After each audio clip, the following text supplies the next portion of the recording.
रामलाल की कहानी, मिट्टी से सोना, झर से अमृत तक का सफर। अध्याय 1। अंधेरा और बेबसी। रतनपुर गांव में रामलाल नाम का एक छोटा किसान रहता था। उसके पास विरासत में मिली 2 बीघा जमीन थी। रामलाल पुरानी भेदचाल वाली खेती करता था। वही यूरिया, वही ढेर सारा कीटनाशक, पेस्टिसाइड्स और वही पुराने बीज। समस्या, जमीन की मौत। हर साल खड़ की मात्रा बढ़ानी पड़ रही थी क्योंकि जमीन बंजर होती जा रही थी। कर्ज का बोझ।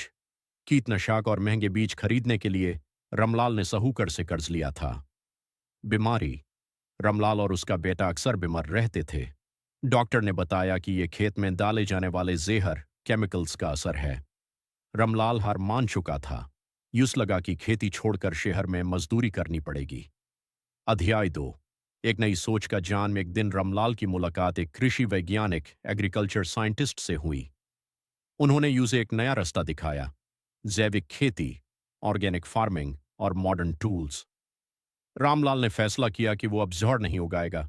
उसने अपनी 2 बीघा जमीन को जैविक प्रयोगशाला बना दिया। अध्याय 3। ऑर्गेनिक फार्मिंग की टेक्निक।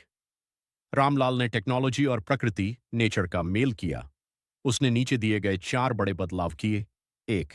जीवामृत और वेस्ट डिकम्पोजर। पहले वो 5,000 रुपए की यूरिया खरीदता था। अब उसने गाय के गोबर, गोमूत्र, गुड़ और बेसन से जीवामृत बनाना शुरू किया। टेक्नोलॉजी। उसने एक छोटा मैकेनिकल स्टिरर, घोलने वाली मशीन बनाया जो सोलर एनर्जी से चलता था। इससे उसका शारीरिक श्रम कम हो गया। 2। Drip irrigation, smarter water. पानी की कमी थी, इसलिए रामलाल ने सरकारी सब्सिडी पर ड्रिप सिस्टम लगवाया। फायदा, अब उसे खेत में घंटों खड़े होकर पानी नहीं मोड़ना पड़ता था। फोन पर एक बटन डेबिट ही स्मार्ट स्विच, खेत की सिंचाई शुरू हो जाती थी। 3। फेरोमोन ट्रैप्स और नीम का तेल। कीड़न को मरने के लिए महंगे जहर की जगह उसने फेरोमोन ट्रैप्स, कीड़ों को फंसाने वाले यंत्र लगाए। Modern touch.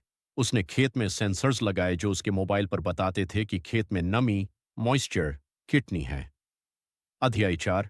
कम मेहनत और दुगना फायदा। लॉग। रमलाल का मजाक उड़ाते थे कि बिना यूरिया के खेती नहीं होती, लेकिन 2 साल बाद नतीजा सबके सामने था।